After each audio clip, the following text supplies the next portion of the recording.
Indian silver screen మీద sports back drop లో ఇప్పటికే అనేక సినిమాలు వచ్చాయి. క్రికెట్, హాకీ, కుస్తీ, బాక్సింగ్ ఇలా క్రీడా నేపథ్యంలో తెరకెక్కిన చిత్రాలు బాక్సాఫీస్ వద్ద మంచి విజయాన్ని సాధించాయి. అయితే ఇప్పుడు టాలీవుడ్ నుంచి బైక్ రేసింగ్ కాన్సెప్ట్ తో శర్వానంద్ హీరోగా తెరకెక్కిన చిత్రం తాజాగా ప్రేక్షకుల ముందుకు వచ్చింది. మన తెలుగు రాష్ట్రాల్లోనే కాకుండా ఇండియా వైడ్ గా పెద్దగా తెలియని బైక్ రేసింగ్ కాన్సెప్ట్ తో తెరకెక్కిన బైకర్ మూవీ ఎలా ఉందో తెలుసుకుందాం. మాజీ బైక్ రేసర్ అయిన సునీల్ నారాయణ్ తన కొడుకు వికాస్ నారాయణ్ కు బైక్ రేసింగ్ కోచ్. కొడుక్కి చక్కటి శిక్షణ ఇచ్చి అంతర్జాతీయ స్థాయిలో ఇండియాకి బైక్ రేసింగ్ లో విక్టరీ కొట్టాలనేది అతని ఏకైక లక్ష్యం. తండ్రి సునీల్ స్ఫూర్తితో అంతర్జాతీయ స్థాయి రేసింగ్ లోనూ పాల్గొంటాడు. కానీ కొన్ని కారణాలతో 3వ స్థానంలో నిలుస్తాడు విక్కీ. ఆ తర్వాత కొన్ని కారణాల వల్ల బైక్ రేసింగ్ కు దూరంగా ఉండాలని విక్కీ షాకింగ్ డెసిషన్ తీసుకుంటాడు. ఈ క్రమంలో తండ్రి కొడుకుల మధ్య ఏం జరిగింది, విక్కీ రేసింగ్ కు దూరంగా ఎందుకు ఉండాలని అనుకుంటాడు, అనన్య విక్కీ లైఫ్ లోకి ఎలా వచ్చింది, తర్వాత విక్కీ మళ్ళీ బైక్ రేసింగ్ స్టార్ట్ చేస్తాడు, వికాస్ జీవితం చివరికి ఎటు వెళ్తుంది అనే విషయాలు తెలుసుకోవాలంటే సినిమా చూడాల్సిందే. బాలీవుడ్ నుంచి వచ్చిన చక్ దే ఇండియా, దంగల్, టాలీవుడ్ నుంచి వచ్చిన జెర్సీ సినిమాల్లో జెలసీతో రగిలే సహ క్రీడాకారులు, రాజకీయాలు చేసే సెలెక్టర్, ఫ్యామిలీ ఎమోషన్స్ కామన్. ఇవి లేకుండా స్పోర్ట్స్ డ్రామాలు ఉండవు. షార్వా నుంచి వచ్చిన ఈ మూవీ బైకర్ కూడా సేమ్ టు సేమ్. ఇండియాలోనే ఫస్ట్ మోటోక్రాస్ ఫిల్మ్ ఇదేనంటూ బైకర్ ని బాగా ప్రమోట్ చేశారు. గతంలో కొన్ని సినిమాల్లో ఈ స్పోర్ట్స్ గురించి టచ్ చేసిన పూర్తి స్థాయిలో దీని మీదే సినిమా రావడం భారత్ లో ఇదే మొదటి. మన ఇండియన్ ఆడియన్స్ క్రికెట్ కి కనెక్ట్ అయినంతగా ఈ రేసింగ్ కి కనెక్ట్ కాలేదు. అయినా కూడా డేమ్ గా ఈ సబ్జెక్ట్ ని తీసుకొని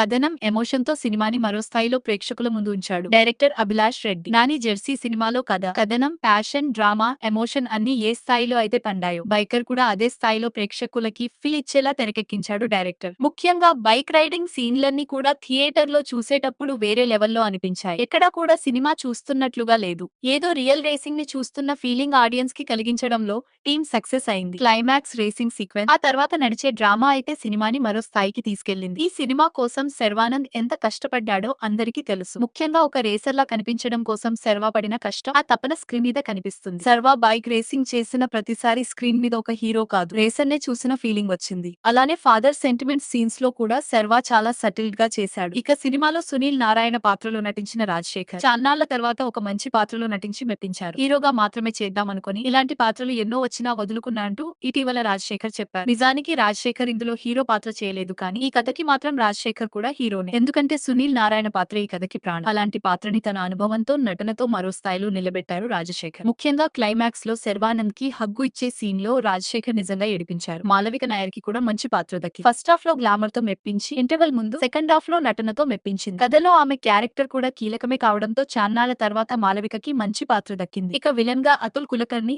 తనదైన శైలిలో నటించి మెప్పించారు. చాలా సెటిల్ గా యాక్ట్ చేశారు. ఇక బ్రహ్మాజీ, తులసి సహా మిగిలిన యాక్టర్లు కూడా తమ పాత్రలకి న్యాయం చేశారు. ఇక టెక్నికల్ గా ఈ సినిమాకి జిబ్రాన్ ఇచ్చిన బ్యాక్ గ్రౌండ్ స్కోర్ హైలైట్ అయింది. సినిమాలో ఒకవైపు రేసింగ్ సీన్లకి, మరోవైపు ఎమోషనల్ సీన్లకి జిబ్రాన్ ఇచ్చిన బీజిఎం బాగా సెట్ అయింది. పాటలు మాత్రం ఓకే అనేలా ఉన్నాయి. ఇక సినిమాటోగ్రఫీ అయితే వేరే లెవెల్లో ఉంది. ఎడిటింగ్ ఇంకాస్త షార్ప్ ఉంటే బాగుండేది. యూవీ క్రియేషన్స్ నిర్మాణ విలువలు బాగున్నాయి. ఫైనల్ గా చూస్తే బైక్ రేసులో ఉన్నన్ని ఎగుడు దిగుడు రోడ్లు ఈ కథనంలో లేవు. దాదాపు స్మూత్ గానే వెళ్లిపోయింది. ఆట అంటే ఫ్యామిలీ ఎమోషన్స్ కు ప్రాధాన్యం ఎక్కువ ఇవ్వడం వల్ల ప్రేక్షకులకు ఉత్కంఠ కంటే ఆయాసం కూడా రావచ్చు. ఫ్లేవర్ పాతదే అయినా దర్శకుడు అభిలాష్ రెడ్డి తన మార్క్ రైటింగ్ అండ్ టేకింగ్ తో స్టైలిష్ గా ప్రెజెంట్ చేసిన చిత్రం ఇది. కథనానికి హార్స్ పవర్ ఇంకాస్త పెంచి స్పీడ్ గా నడిపి ఉంటే ఈ బైకర్ ప్రేక్షకులకు మరింత మజా ఇచ్చేవాడు. తండ్రి, భార్య, కొడుకు లాంటి పాత్రలతో సాగే ఈ బైకర్ కథ కేవలం దేశానికి మెడల్ తెచ్చిపెట్టాలనుకునే రైడ్ మాత్రమే కాదు, ఒక సుదీర్ఘమైన ఫ్యామిలీ రైడ్ లాంటిది ఈ బైకర్ మూవీ.